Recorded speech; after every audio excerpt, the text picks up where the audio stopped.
एक बहुत धनवान सेठ था। उस सेठ के पास जितना ज़्यादा धन था वह उतना ही ज़्यादा कंजूस था। 1 रुपया खर्च करने से पहले वो 10 बार सोचता था उसकी भरपाई कैसे होगी। कभी अगर थोड़े पैसे खर्च हो भी जाएं तो उसे रात को नींद नहीं आती। इस सेठ के रिश्तेदार और दोस्त हमेशा उससे दावत मांगते थे, लेकिन किसी न किसी बहाने से सेठ उन्हें टाल दिया करता था। एक बार व्यापार में सेठ को बहुत बड़ा मुनाफा हुआ। सेठ के दोस्त और रिश्तेदार उसके पीछे पड़ गए कि अब तो उसे दावत देनी ही पड़ेगी। सेठ ने उन्हें काफ़ी टालने की कोशिश की, लेकिन वह नहीं माने। आखिरकार बेईमान से ही सही सेठ को उन्हें दावत के लिए हाँ बोलना ही पड़ा। सेठ ने सभी को बेईमानी से हाँ तो कह दिया, लेकिन अब वह पूरा समय यही सोचता रहा कि जो खर्चा होगा उसकी भरपाई कैसे की जाए। इसी चिंता में उसे रात को नींद भी नहीं आई। लगातार सोचते रहने के कारण आखिरकार उसके दिमाग में एक सुझाव सूझा। सेठ ने तय किया कि एक दिन सभी को दावत पर बुलाया जाए।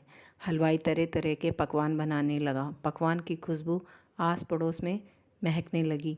एक तरफ जहाँ सभी लोग पकवानों की खुशबू में खोए हुए थे, तभी सेठ जी ने अपने नौकरों को बुलाया और उनको बोला, इन सभी जूते चप्पलों को भर कर अब शहर में ले जाओ, व्यापारियों के पास गिरवी रखवा देना। और बोल दिया। सेठ ने नौकरों से व्यापारियों से कहने को कहा कि सभी जूते चप्पलों के मालिक आकर इन्हें छुड़वाएंगे। इनके बदले में जो भी पैसे बनेंगे वो सेठ जी को भिजवा दें। व्यापारी ने सेठ की बात मानते हुए सभी जूते चप्पलों को गिरवी रख लिया और उनके बदले में अच्छी रकम सेठ जी को भिजवा दी। इस बात से अनजान सभी रिश्तेदार और दोस्त सेठ के घर खाना खाने लगे और खाने की तारीफ़ करने लगे। जब कोई भी खाने की तारीफ़ करता तो सेठ मुस्कुराकर कहते, यह तो सब आपके चरणों का प्रसाद है। खाना ख़त्म करके जब सभी मेहमान अपने अपने घर जाने लगे तो सब ने बाहर आकर देखा तो सभी आश्चर्य में पड़ गए, क्योंकि किसी की भी चप्पल या जूते वहाँ नहीं थे। सभी सोच में पड़ गए कि इतने सारे जूते चप्पल कहाँ जा सकते हैं।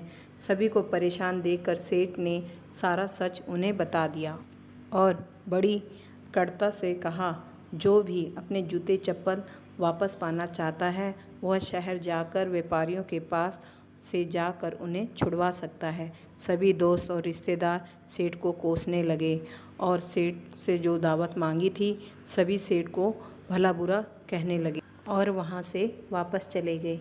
और सेठ भी अपनी बुद्धिमानी पर इतराते हुए मुस्कुराने भी लगा।